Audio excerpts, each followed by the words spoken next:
Você certamente já ouviu falar no personagem Hannibal Lecter, talvez interpretado por esse cara aqui, ou por esse aqui, ou mesmo por esse aqui. O personagem Hannibal Lecter foi criado pelo autor Thomas Harris e aparece em vários livros, filmes e séries, sendo um dos personagens mais conhecidos da história. Ele é conhecido como o psicopata mais famoso do cinema. Nós temos os livros Dragão Vermelho, Silêncio dos Inocentes, Hannibal, A Origem do Mal. Todos eles foram adaptados ao cinema e depois também tivemos a produção da série, que conta a história um pouco antes do primeiro livro ali, que seria o Dragão Vermelho. E o Hannibal Lecter é um personagem bastante emblemático, bastante complexo, com uma filosofia muito bem elaborada, muito bem cristalizada. Então nós temos um personagem que é um psicopata, um assassino em série, um canibal, e ele tem todo um protocolo por detrás disso. Ele não é um sanguinário, ele não é um assassino que faz a coisa apenas pela coisa. Ele tem toda uma argumentação, uma filosofia por detrás do seu modus operandi, e isso chama a atenção de quem tem o contato com o personagem. Então, para falar sobre a filosofia do personagem, eu separei alguns temas de debate que eu acho que podem ajudar a entendê-lo e a entender a complexidade da história e do personagem em si. E um desses pontos principais é as interações entre ele e a Clarice, que aparece no livro e no filme Silêncio dos Inocentes, em que nós temos vários diálogos bastante interessantes, bastante profundos, em que essa filosofia vem à tona. Então a Clarice aparece lá no filme e no livro para pedir ajuda ao Hannibal Lecter para tentar capturar um outro assassino em série. O Hannibal já estava preso e o Hannibal, ele começa a fazer alguns jogos psicológicos. Então ele tem informações para dar sobre aquele assassino, mas ele não as entrega de bandeja. Ele faz todo tipo de uma interação para fazer com que a própria Clarice consiga chegar às conclusões que ele quer que ela chegue. Aliás, o nome Hannibal, ele é originado do nome Aníbal, que foi um dos maiores déspotas, um dos maiores reis do século III a.C. E o Hannibal nasceu na Lituânia, depois ele acabou indo para os Estados Unidos por conta de conflitos da Segunda Guerra Mundial. Então ele tem todo um trejeito, todo um perfil meio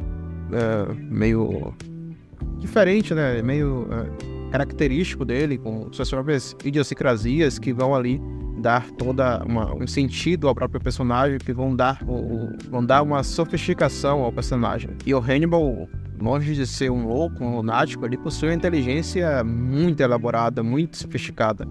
E isso causa um certo fascínio até mesmo nos policiais que tentam capturá-lo. Então, volta e meia, eles acabam recorrendo ao próprio Hannibal para tentar capturar um outro assassino, um outro criminoso, porque sabem desse tamanho intelecto do Dr. Canibal. E no meio dessas interações entre Clarice e Hannibal, em que ela busca ajuda do psiquiatra para localizar um outro assassino, nós temos uma relação de quase mentoria e aprendizado entre o psiquiatra e a policial. Então nós temos uma interação conflituosa até, e que acaba trazendo um certo sintoma de precaução, né? Se a gente lembrar do aforisma do Nietzsche, quando você olha muito tempo para um abismo, o abismo olha de volta para você. E quando você combate monstros, você tem que cuidar para não se tornar um deles. Então acho que isso sintetiza muito bem a relação entre Clarice e Hannibal, porque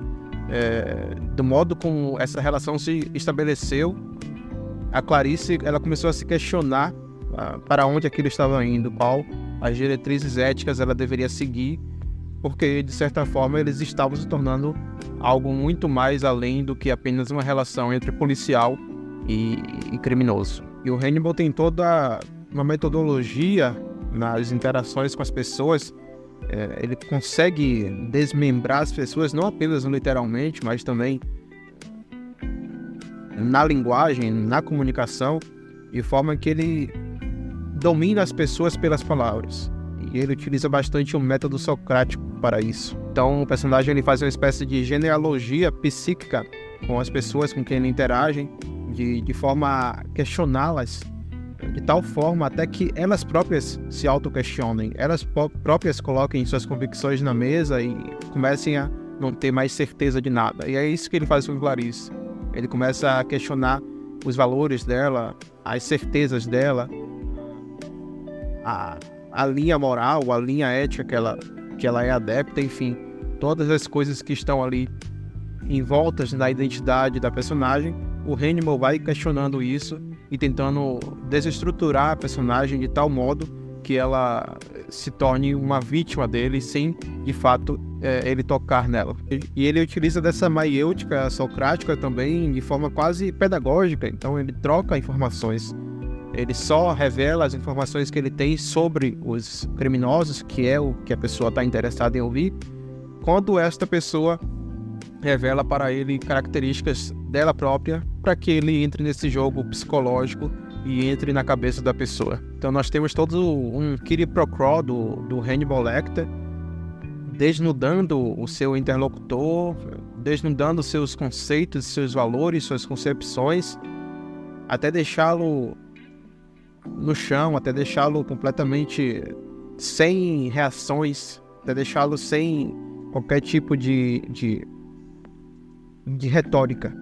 Ele torna a pessoa apenas uma casca, um indivíduo que está ali para ser moldado de volta, porque ele não sobrou mais nada dele. E a partir do momento que o interlocutor se enxerga já no contexto de não identidade, de que ele não tem mais certeza de nada, assim como acontecia com os interlocutores do Sócrates, aí então o Hannibal tem um espaço aberto, tem um campo perfeito para colocar na pessoa as suas próprias convicções, para implementar na pessoa o que ele quer que seja implementado. Então é todo um jogo retórico de você retirar as certezas do seu interlocutor para então lhe entregar novas certezas, mas as suas certezas. E além disso, nós temos também um grande debate moral entre Clarice e Hannibal. Eu separei um trecho para mostrar para vocês. Na página 25 desta edição aqui, o Hannibal fala o seguinte: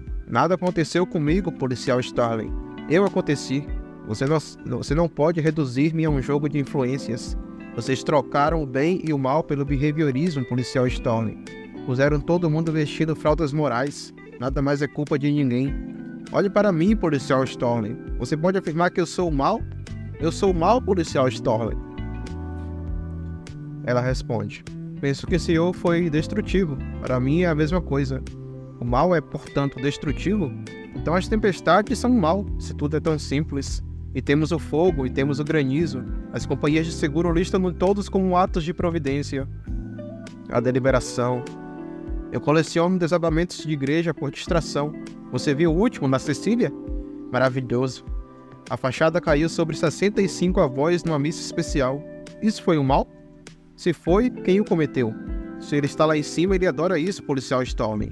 Febre tifoide e cisnes. Ambos têm a mesma origem." Então aqui nós vemos que o Hannibal rebate um posicionamento ético meio pueril da Clarice com a sua concepção moral que está além do bem e do mal.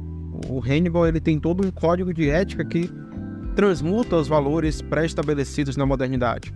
Nesse sentido, a gente pode fazer um paralelo com a filosofia de Nietzsche. Então, o Hannibal ele engendra o seu próprio código moral que não está baseado em normas cristãs, normas éticas, normas já pré-estabelecidas desde a antiguidade. Bom, eu poderia falar muito mais sobre esse personagem, mas eu acho que deu para vocês terem uma pequena percepção do quão elaborada é a sua filosofia e do quanto a gente pode se aprofundar nele para fazer uma série de debates.